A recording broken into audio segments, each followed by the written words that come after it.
Explanation start करने से पहले आपको बता दूं कि दूसरी series I will become the strong, उसके ऊपर कुछ कॉपीराइट इश्यूज थे जिसकी वजह से मुझे वो सीरीज को ड्रॉप करना पड़ा। उम्मीद करता हूं कि आपको ये वाली सीरीज भी पसंद आएगी। एपिसोड की शुरुआत में एक स्वॉर्ड मास्टर को दिखाते हैं जो कि एक माउंटेन पीक के ऊपर बैठा होता है। एक ऐसा स्वॉर्ड मास्टर जो कि अपनी स्वॉर्ड्समैनशिप की पीक पर पहुंच चुका है। तो वहाँ पर बैठे बैठे अपने मास्टर के आखिरी अल्फाज बताता है कि मेरे मास्टर ने मरने से पहले कहा था कि तुम्हें तलवारबाजी के पिनेकल पर पहुंचना होगा। तो वो कहता है कि मैं यहाँ पर तलवारबाजी के पिनेकल तक पहुंच चुका। मैं पिछले 100 साल से तलवारबाजी की प्रैक्टिस कर रहा हूँ और आज मैं यहाँ पर तलवारबाजी का राजा बन चुका हूँ। लेकिन इसी के साथ उसके मुंह से ब्लड निकलता है। तो वो कहता है कि चाहे मैं तलवारबाजी के पिनेकल पर क्यों ना पहुंच चुका हूँ, लेकिन मैंने सारी जिंदगी सिर्फ प्रैक्टिस की, लेकिन मैं मौत से नहीं बच सकता। मौत आनी ही आनी है और यहाँ पर मौत मुझे आने वाली है। जब मुझे इस बात का एहसास हुआ कि अब मैं यहाँ पर मरने वाला हूँ, तो मैं यहाँ पर ये सोच रहा था कि मैंने अपनी जिंदगी में जो कुछ भी किया वो सारे का सारा बिल्कुल बेकार था। मैं सारी जिंदगी सिर्फ और सिर्फ मार्शल आर्ट्स की ट्रेनिंग करता रहा, सिर्फ और सिर्फ तलवारबाजी की प्रैक्टिस करता रहा और आज मुझे यहाँ पर इस बात का पछतावा हो रहा है।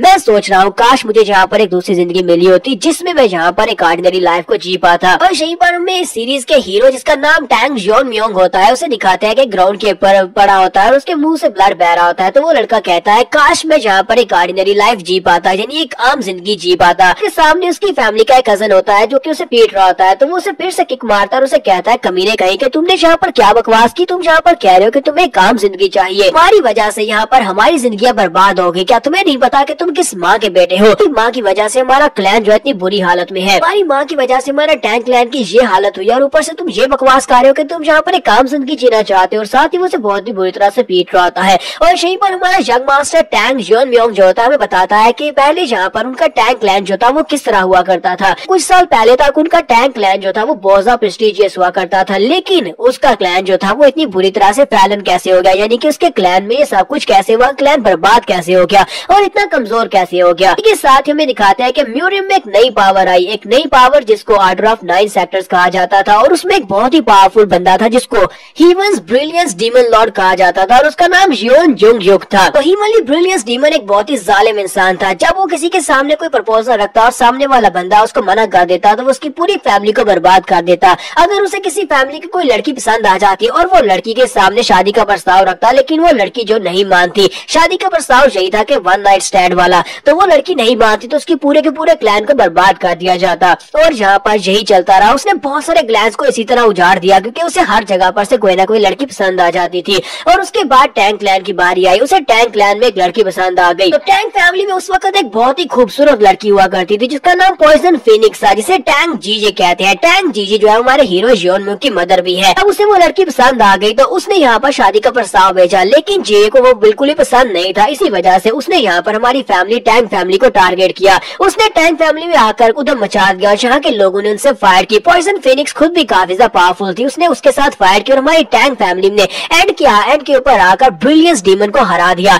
ब्रिलियंस डीमन की आर्मी को हराने के बाद टैंक फैमिली जो थी वो बहुत ही बुरी हालत में चली गई और उसके बाद आहिस्ता आहिस्ता हमारी टैंक फैमिली जो है वो डिक्लाइन में चली जाती रही और उसके बाद से बहुत ज्यादा कमजोर हो गई क्योंकि उस फाइट में हमारी टैंक फैमिली ने अपने बहुत सारे रिसोर्सेज को झोंक दिया था। उस ब्रिलियंस डीमन को हराना बिल्कुल भी पॉसिबल नहीं था, लेकिन इसके बावजूद हम लोगों ने ब्रिलियंस डीमन को हरा दिया था। इसके बाद में सीन प्रेजेंट में आता है जहाँ पर यंग मास्टर टैंक को भी मार पा रही होती है। तो वो लड़का उसे भी पीट रहा था और उसे कहता है कि क्या अभी तक तुम हार नहीं मान रहे, लगता है कि तुम आज और ज्यादा मार खाने वाले हो। हमारा टैंक जो होता है आपका खड़ा होता है और काफी ज्यादा गुस्सा होता है, लेकिन इसी के साथ ही फिर से उसे पंच पड़ता है, सॉरी किक पड़ती है। वो उसे कहता है कि तुम यहाँ पर मुझे चाहे कितना ही घूर कर क्यों ना देख लो, लेकिन तुम मेरे कुछ भी नहीं उखाड़ सकते। अगर तुम्हें लगता है कि यहाँ पर तुम्हारे साथ कुछ गलत हो रहा है तो फिर जाओ जाकर अपनी माँ से इस बारे में बात करो, क्योंकि ये सब कुछ तुम्हारी माँ की गलती है, तुम्हारी माँ की गलती की सजा तुम्हें मिल रही है। और उसे पीटने के बाद वहाँ पर से चले जाते हैं, जबकि हमारा योनम्योंग वहीं पर ग्राउंड के ऊपर पड़ा होता है और कहता है कि ये मेरी डेली लाइफ है, मैं हर रोज अपने घर से निकलता हूँ किसी काम से, लेकिन ये मेरे कजिन जो है ये मुझे बहुत ही बुरी तरह से पीटते हैं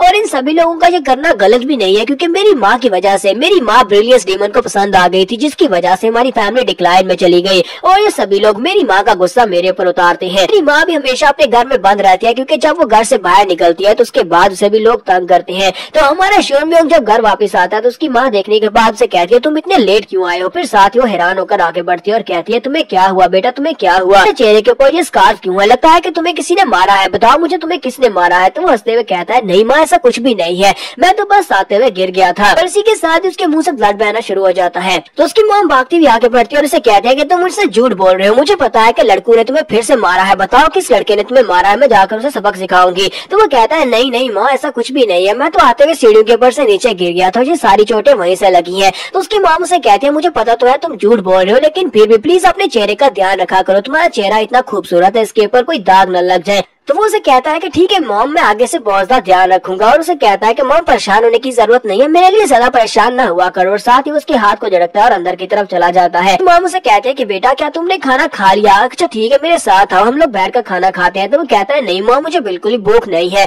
मुझे रेस्ट करनी है, तो मैं अपने रूम में जा रहा हूँ। तो वो जाकर अपने बिस्तर के ऊपर जाकर लेट जाता है और साथ ही सोच रहा होता है मैं अपनी मॉम को ये बात तो नहीं कह सकता कि मॉम मेरे साथ जो कुछ भी हो रहा है वो सब कुछ तुम्हारी वजह से हो रहा है, क्योंकि तुम उस लड़के यानी उस ब्रिलियंस डीमन को पसंद आ गई थी। मैं ना तो यहाँ पर अपनी माँ के साथ ये गिला कर सकता हूँ कि तुम्हारी वजह से ये सब कुछ हो रहा है, ना ही मैं अपने सेक्टर के लोगों के साथ ये बात कर सकता हूँ, क्योंकि मेरे डैड ने भी जहाँ पर ये बात की थी, उन्होंने अपनी माँ का सॉरी अपनी बीवी का साथ देने की कोशिश की और उसके बाद कुछ लोगों ने पॉइजन दे दिया और मेरे डैड को मार डाला।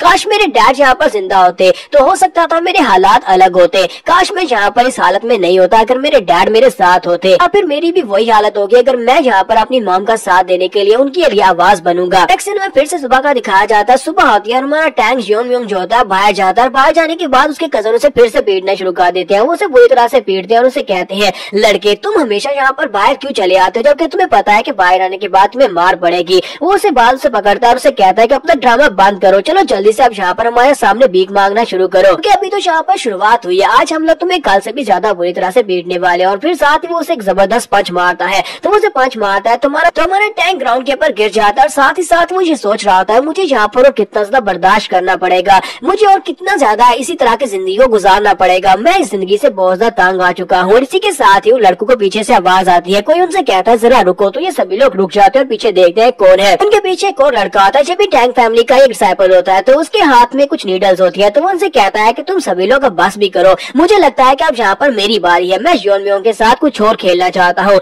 देखो मैं यहाँ पर क्या लेकर आया हूँ। तो टैंक मूनचन उसे कहता है कि मुझे ये बताओ किस बार तुम यहाँ पर क्या लेकर आया? तुम हर बार यहाँ पर अपने नए खिलौने लेकर आते हो ताकि तुम इसे यहाँ पर इसके ऊपर ट्राई कर सको, इस बार जियोन म्योंग के लिए क्या लेकर आए हो? तो वो उसे कहता है कि इस बार मैं कुछ बहुत ही स्पेशल लेकर आया हूँ, क्योंकि हम सभी लोग यहाँ पर यंग पैट्रियार्च की पोजीशन के लिए आने वाले कंपटीशन में हिस्सा लेने वाले हैं। तो मैंने यहाँ पर अपने लिए कुछ पॉइजनस नीडल्स बनाई है और मैं इन पॉइजनस नीडल को इसके ऊपर आजमा कर चेक करना चाहता हूँ क्या इनके अंदर जो पॉइजन है वो काम करता है या नहीं। तो इस लड़के का नाम टैंक जोंगरियांग होता है। टैंक जोंगरियांग अपनी एक नीडल को उठाता है और उसके ऊपर पॉइजन लगा होता है, जबकि दूसरा लड़का जो होता है वो जल्दी से जंप करते हुए हमारे म्योंगड्योंग के ऊपर चढ़कर बैठ जाता है ताकि वो हिले नहीं। तो म्योंगड्योंग बेचारा जो होता है उसके वजन की वजह से ही वहाँ पर चीखे मारना शुरू कर देता है। तो वो लड़का उसे कहता है कि अब बस भी करो, नीडल के साथ कोई तुम यहाँ पर मरने वाले नहीं हो, और वैसे भी अगर नीडल गलत लगी तो फिर तुम्हारी कल्टीवेशन क्रिपल हो जाएगी, इसलिए चुपचाप यहाँ पर बैठे रहो, मैंने तुम्हें इसीलिए तुम्हारे ऊपर बैठा हूँ ताकि तुम्हें फिक्स कर सको। इसके साथ ही जोंगड्योंग आगे बढ़ता है और उसे कहता है कि जियोन म्योंग हिलना बिल्कुल भी मत, मैं यहाँ पर तुम्हें मारना नहीं चाहता, एक बार मैं यहाँ पर देख लूँ कि ये पॉइजन काम करता है, इसी के साथ ही तुम्हें एंटीडोट दे दिया जाएगा, तुम्हें बस बर्दाश्त करना होगा, तुम्हारी बॉडी के ऊपर जैसे हमें इफेक्ट्स नजर आएंगे पॉइजन के तुम्हें एंटीडोट दे देंगे। इसके साथ ही वो आगे बढ़ता है, उसे कहता है क्या तुम्हें समझ आ रही है, तुम्हें यहाँ पर मरना नहीं है, क्योंकि मुझे अभी और बहुत सारी नीडल्स तुम्हारे पर ट्राई करनी है। और साथ ही वो अपनी नीडल को उसकी गर्दन के अंदर धंसा देता है। जब वो नीडल उसकी गर्दन के अंदर जाती है तो उसी के साथ ही पॉइजन उसकी बॉडी में फैलना शुरू हो जाता है, और साथ ही वो पॉइजन जो होता है वो टैंक के चेहरे के ऊपर भी दिखाई देता है। वो जोर जोर चिल्ला रहा होता है क्योंकि उसकी स्किन बर्न हो रही होती है, उसकी स्किन जल रही होती है। हमारा टैंक जियोन म्योंग वहाँ पर बेचारा बहुत ज्यादा बुरी तरह से चिल्ला रहा होता है और सामने उनकी तरफ भी देख रहा होता है कि उसके कजिन वहाँ पर हंस रहे होते हैं। तो वो कहते हैं देखो जरा इसके चेहरे के ऊपर रैशेज हो रहे हैं, इसका मतलब यह है कि ये पॉइजन काम करता है, ये पॉइजन तो वाकई में काम करता है।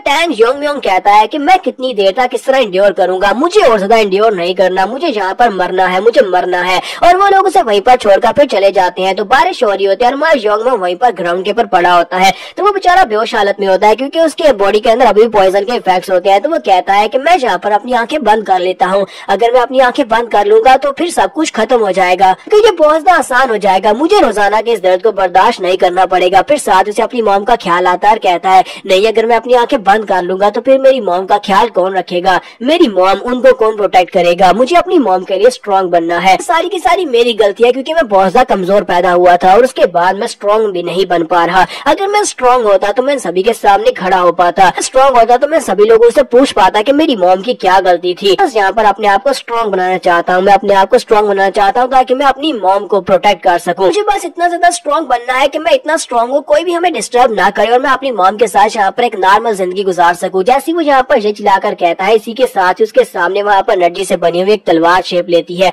वो तलवार उसके सामने ग्राउंड के अंदर आकर दंस जाती है। तो हमारा योंग उस तलवार की तरफ देखता है और कहता है कि ये क्या, ये तो एक तलवार है, लेकिन ये तलवार यहाँ पर कहाँ से आई होगी? क्या ये तलवार पहले से यहाँ पर थी, लेकिन मैंने इस तलवार को यहाँ पर पहले क्यों नहीं देखा? तो हमारा टैंग योंग कहता है कि लेकिन ये तलवार बिल्कुल भी अनजानी नहीं लगती, ऐसे लगता है जैसे मैं इस तलवार को पहले से जानता हूँ। और वो आगे बढ़ता जाकर उस तलवार को अपने हाथ में पकड़ता है। जैसे वो तलवार को हाथ में पकड़ता है, उसकी बॉडी से जबरदस्त एनर्जी निकलती है। वो कहता है कि ये क्या है? मुझे ऐसा लगता है जैसे ये तलवार मेरी है। इसी के साथ ही हमारे योंग के सामने उसकी पुरानी लाइफ जो होती है वो पूरी तरह से रिवाइव हो जाती है। उसकी पूरी लाइफ उसे दिखाई जाती है, कैसे वो इस तलवार के साथ अपने आप को प्रैक्टिस करता रहा है। वही मार्शल आर्टिस्ट जो हमें शुरुआत में दिखाया गया था वो हमारा योंग ही था, जो अपनी पिछली लाइफ में तलवारबाजी के पिनेकल तक पहुंच पाया था। और यहाँ पर वो सारी की सारी फॉर्म्स उसके जहन में आती हैं, सारी की सारी मेमोरीज उसे याद आती हैं। उससे पता चलता है कि वो अपनी लाइफ में तक पहुंच चुका था, वो तलवारबाजी के पिनेकल तक पहुंच चुका था, यानी कि कोई भी उसके सामने टिक नहीं सकता था। लेकिन उसके बाद उसे पता चला कि वो बहुत ज्यादा अकेला हो चुका है और उसे यहाँ पर नॉर्मल जिंदगी चाहिए। तो एक नॉर्मल जिंदगी अचीव करने के लिए उसे एक दूसरी जिंदगी की जरूरत थी, जो जिंदगी वो इस जिंदगी में जी सकता है। तो योंग कहता है कि मेरी पिछली लाइफ में जब मैं इतना ज्यादा स्ट्रॉन्ग बन गया था, उस वक्त मेरी जिंदगी में सिर्फ एक ही पछतावा था, और वो पछतावा ये था, काश मैं एक नॉर्मल जिंदगी गुजार पाता,